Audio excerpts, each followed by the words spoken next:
Wa-Kyendo here. Now, what I want to present today, talk about is the question, what does the IMF want from Kenya? Before us is a chart prepared by economist Peter Doyle. This chart appeared in a training session given by Peter Doyle to the Institute of Economic Affairs, so my colleagues and myself and other members of the public who were able to attend. The chart also appears in a paper written by Peter Doyle, Kwame Wino, and Maureen Barasa, called And Then the Floods. Look it up on Google. I will share the link. Download the paper and understand what it is that's going on in Kenya right now. So, what does the IMF want from Kenya? First, how does a country enter into an IMF program? What does the IMF actually do? And what is the IMF's argument about what Kenya should do? Kenya is a member of the International Monetary Fund, or IMF for short. IMF programs are initiated at the invitation of the recipient country. The IMF is a lender of last resort. A nation in fiscal and monetary distress that cannot find help in private capital markets will seek a lender of last resort. The Eurobond is an example of a financial instrument obtained in private capital markets. The country that seeks an IMF program is presented with conditionalities that it must fulfill in order to obtain funds. IMF programs and the funds provided are destined for the stabilization of the host nation's fiscal position. In some, administrations under IMF programs have little room to criticize them. For all intents and purposes, the administration must take instruction from the IMF. The burden of mounting an intellectual challenge on the IMF falls, therefore, on the greater public. What does the IMF actually do? In its own words, the IMF has three missions, namely the advancing of international monetary cooperation, the encouraging of the expansion of trade and economic growth, and the discouragement of policies that would harm prosperity. The IMF is a Bretton Woods institution. This term, Bretton Woods, simply comes from the particular street or neighborhood in which it was formed, right? There was a hotel around that street. And that is why the IMF and the World Bank, brother and sister institutions, are sometimes called colloquially the Bretton Woods institutions. Now, the IMF's founding was based on the premise that the two world wars were waged because of trade barriers and that globalization would induce peace. That is, deeply economically integrated nations would not wage war against each other. The United Nations, the World Trade Organization, and the Bretton Woods institutions all facilitate global policy cooperation and coordination, albeit in different ways. While the World Bank emerged out of efforts to fund the reconstruction of Europe, the International Monetary Fund would serve as an instrument to help stabilize the monetary position of its members. This means that the members of the IMF would like to reduce the adverse effects the domestic shocks to a nation's monetary position would have on global economic integration. The IMF's mission is at least one indicator against which criticism may be measured. This means that we can take what they claim their mission is, and the effects of their programs, on the other hand, put those two together and ask ourselves, is it doing what it states that it's mandated to do? What is the IMF's argument about what Kenya should do? The chart before us is an illustration of the basic argument made by the IMF about what it frames as Kenya's public finance management challenges and what it believes Kenya should do to respond to these challenges.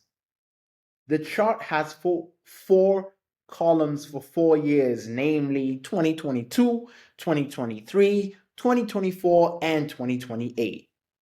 The chart also has 5 rows, namely real GDP growth, end of period inflation, revenue to GDP, primary balance to GDP, and gross public debt to GDP.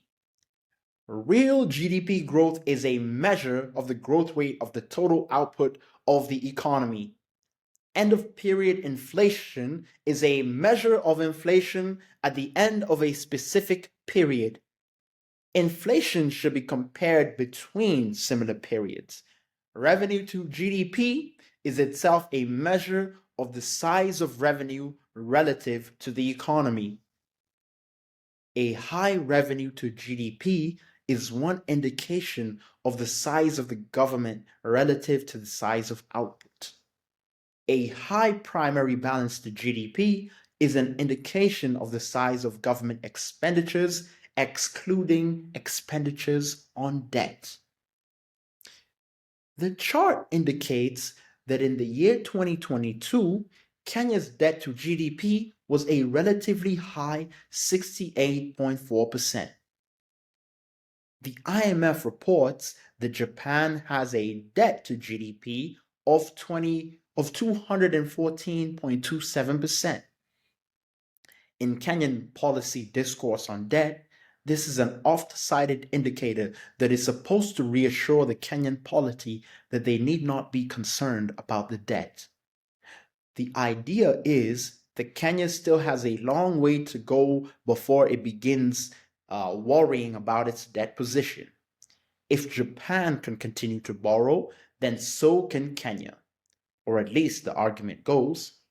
If Japan is not worried, then Kenya need not be worried either. In reality, Japan's economic fundamentals are quite different from Kenya's. In the year 2023, Japan's GDP was 4.21 trillion American dollars. Kenya's GDP was $107.44 billion, or 2.55% of Japan's GDP. In that same year, Japan's manufacturing share of GDP was 19%, while Kenya's was 8%. In the year 2022, Japan was many times more economically productive than Kenya. The simple argument here is that Kenya cannot base its debt stock considerations on the experience of a nation that is many times more productive. In that year, 2022, Kenya's primary balance to GDP was negative 1.4%. Economists would say that in that year, Kenya had a primary deficit. The IMF's plan is that Kenya reduce its debt to GDP ratio to 62.7% by the year 2028 and raise its primary balance to 0.8%.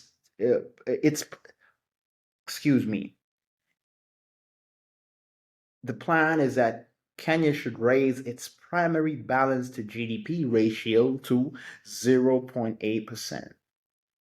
In the pursuit of a stabilization of Kenya's debt position, raising revenue to GDP ratio seems to be an important thrust.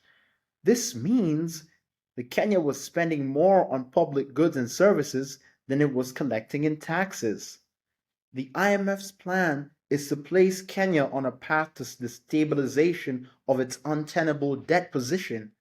This plan involves increasing what the Kenyan government spends on goods and services and raising the quantum of revenues that the Kenyan government collects. Raising the quantum of revenues involves both the expansion of the targets for taxation and raising the tax rate itself. This program was formulated and is being carried out in a context of particularly tenuous public finance positions of a number of emerging economies, including Zambia, Sri Lanka, and Ghana.